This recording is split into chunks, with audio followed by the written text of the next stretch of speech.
vamos a ver fuentes de variabilidad y los factores que causan el cambio en las poblaciones, que por supuesto tienen que ver con la variabilidad. Bien, vamos a hablar un poquito entonces de Darwin nuevamente, porque recuerden que él fue el que propuso la idea de evolución. Entonces, él, solamente para ubicarnos de manera en el contexto de lo que es la variabilidad, recuerden que él dijo que las condiciones ambientales son la fuente de variabilidad en las poblaciones. Y estas, por ejemplo, relacionadas con los caracteres que iban adquiriendo cada especie, pues estaban controladas por la selección natural. Esto él lo creía porque, pues, él desconocía las bases de la herencia. Recuerden que las bases de la herencia las aportó Mendel con sus experimentos con los guisantes o con los chícharos. Y entonces, ya posteriormente se supo que sí había diferentes fuentes de variación, no solo las ambientales como postulaba Darwin.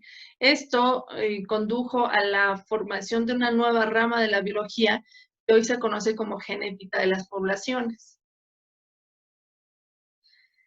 Entonces, vamos a definir lo que es la variabilidad genética y esta se refiere a la diversidad en las frecuencias de los genes. Entonces, puede referirse como tal a la diferencia que exista entre los individuos de una población o también a las diferencias que existan entre las diferentes poblaciones, hablando de una sola especie. Entonces, vamos a hablar también de mutaciones. Recuerden que de mutaciones ya hablamos, pero generalmente estas se sitúan como la fuente principal de variabilidad. Sin embargo, también, por ejemplo, la reproducción sexual, la deriva genética y dos más que vamos a ver el día de hoy, aparte de las mutaciones, contribuyen a la variabilidad. Empezamos a recordar un poquito de lo que son mutaciones. Bueno, la mutación se da cuando se replica el ADN, es decir, o el DNA, es decir, cuando se duplica la cadena de DNA. ¿Para qué? Esto se da durante la división celular porque cada célula tiene que tener una copia exacta de DNA, exactamente igual. Entonces, esa replicación se da por un mecanismo y es casi perfecto. Sin embargo, se pueden cometer errores y esos errores pueden conducir precisamente a las mutaciones. Aquí tenemos en la imagen, permítame colocar el puntero. Si ustedes ven aquí, tenemos una copia, el ADN se está copiando. Esta hebra, la hebra original es la azul, y la hebra que ustedes que ven es rosa es la que se está copiando. Entonces, aquí, por ejemplo, tenemos representada lo que es un nucleótido, y dice aquí que es la copia correcta, ¿no? Entonces, estaría en morado, y de este lado, por ejemplo, se está haciendo otra copia, pero esa misma base tendría que ser morada igual, sin embargo, sabemos que es roja, entonces a esa copia le llamamos copia mutante porque es lo que está cambiando. Estas mutaciones se dan de manera continua en todos los seres vivos. Cuando lo vimos les mencionaba que cada segundo están sufriendo mutaciones nuestro ADN gracias a los errores que se cometen. Bueno, puede ser gracias si es que esa mutación conduce a una mejora como tal en el DNA, sin embargo también puede conducir como tal a enfermedades. Y se da en todos los seres vivos. ¿Por qué? Porque todos los seres vivos recuerden que tenemos DNA en nuestras células, que es la molécula que guarda la información por medio de la cual se va a generar otro ser vivo similar al que le dio origen.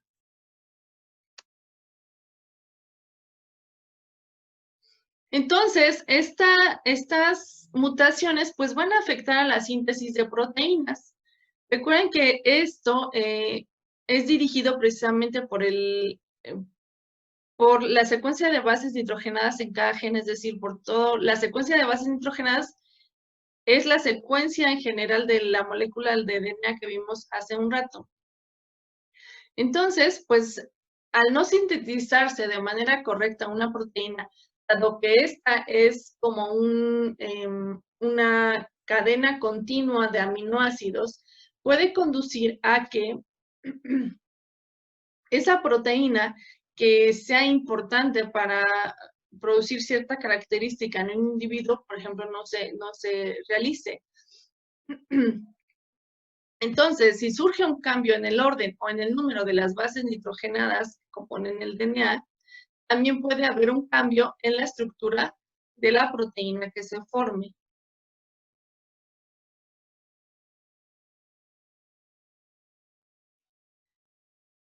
Bien, otra causa de la variabilidad es la recombinación genética. Y a esta la entendemos como una mezcla de los genes y los cromosomas de los padres.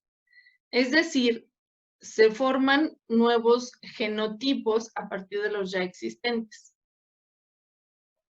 Y una forma en que se da esta recombinación genética es en el entrecruzamiento, que se le llama también crossing over.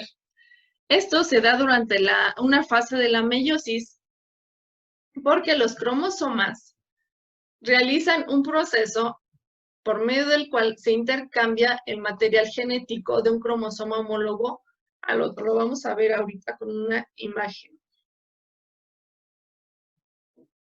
Estos son dos cromosomas homólogos. Se les llama homólogos porque pueden tener el mismo tamaño y la misma forma.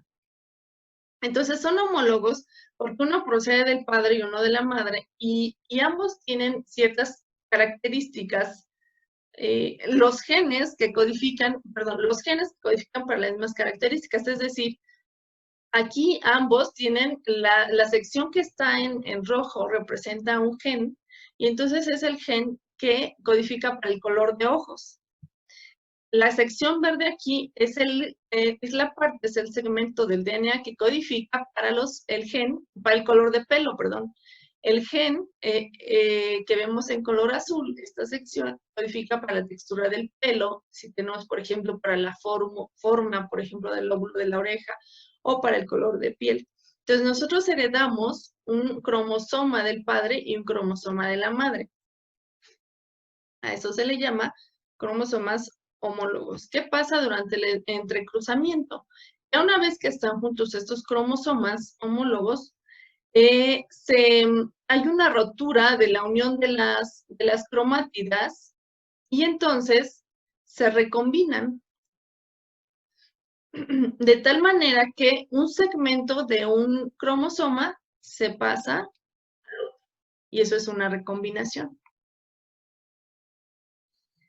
Aquí lo podemos ver con dos cromosomas reales. Esta es como una foto, ¿no? Porque aquí dice que es visto mediante microscopía electrónica. Pues aquí tenemos el cromosoma 1 y el 2. Y tenemos aquí la zona donde se unen. Aquí va a haber un corte y entonces la parte rosa va a pasar al cromosoma 2 o al cromosoma azul y la parte azul va a pasar al cromosoma rosa o rojo, ¿no? Más bien que se observa aquí en esta parte, en esta foto.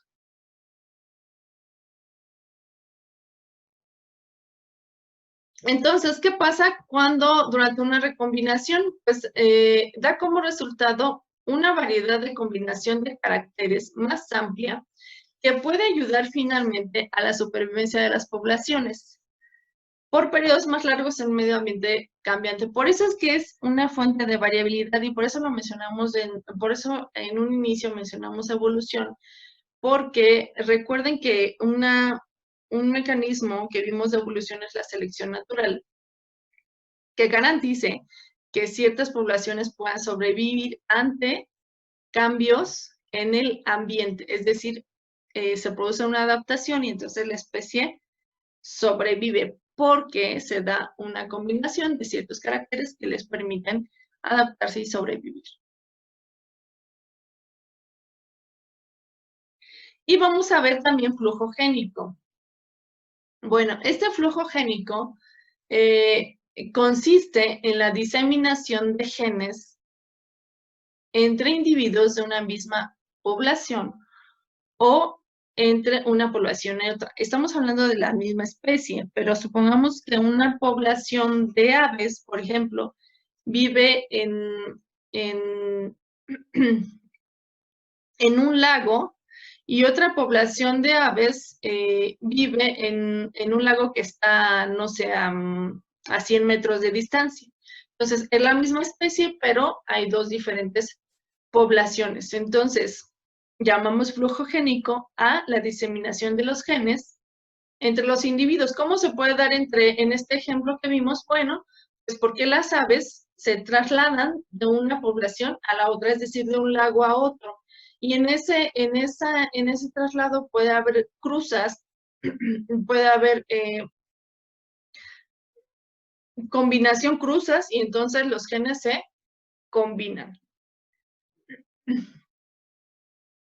Entonces, este flujo génico influye en las especies, cambiando la frecuencia de alelos cuando uno o varios individuos dejan o entran a una determinada población. Entonces, estamos hablando de emigración y de inmigración, entrada o salida. Bueno, ¿qué es un alelo? Recuerda que el alelo son las distintas versiones de un gen. Suponiendo que aquí tenemos el cromosoma A y el cromosoma, a dos cromosomas. Aquí tenemos el alelo 1 y aquí tenemos el alelo 2. Recuerden que es un segmento de DNA, el que está representado en azul más pálido. Entonces tenemos que el alelo A es dominante en este caso y el alelo A en este cromosoma es recesivo. Y así, por ejemplo, recuerden que tenemos homocigotos y ambos presentan como el alelo A mayúscula, o heterocigotos si hay una combinación entre A mayúscula y A minúscula, u homocigoto también puede ser como puede ser un homocigoto recesivo, ¿no? En este caso. Entonces, un alelo son las distintas versiones de un gen. Y aquí vemos en la foto a diferentes poblaciones, ¿no? Entonces, el flujo génico se da, por ejemplo, entre esta población de este color que emigra a otra población de color diferente. Como va a haber una cruza aquí, va a haber una reproducción sexual, entonces los genes se van a diseminar. Los genes de esta población se van a diseminar en la otra. No solo se puede dar entre animales, sino también entre plantas. Ahorita les comento un ejemplo, pero específico de una especie, pero si ven aquí tenemos flores moradas y aquí flores blancas. Si, por ejemplo, una semilla de esta flor de alguna manera llegara a esta población y entonces naciera la flor y al momento de la fertilización se combinara el polen entre una y otra, pues tendríamos ese flujo génico. Y aquí lo vemos, por ejemplo, en dos poblaciones de aves. Aquí tenemos la población 1 y la población 2. Aquí el carácter del color, por ejemplo, color rosado y color blanco es el que está cambiando al migrar individuos de la misma especie de una población a otra. Entonces decimos que un nuevo alelo con una ventaja adaptativa en una población puede ser diseminado a otras poblaciones cuando haya migración, ya sea entrada o salida de individuos. Y entonces los genes de una población entran a la otra. Y aquí tenemos igualmente dos cromosomas homólogos y tenemos aquí esta sección que codifica para el color de ojos, otra que codifica para el tipo de sangre, una más para el color de pelo y otra más que tiene que ver con el crecimiento, por ejemplo.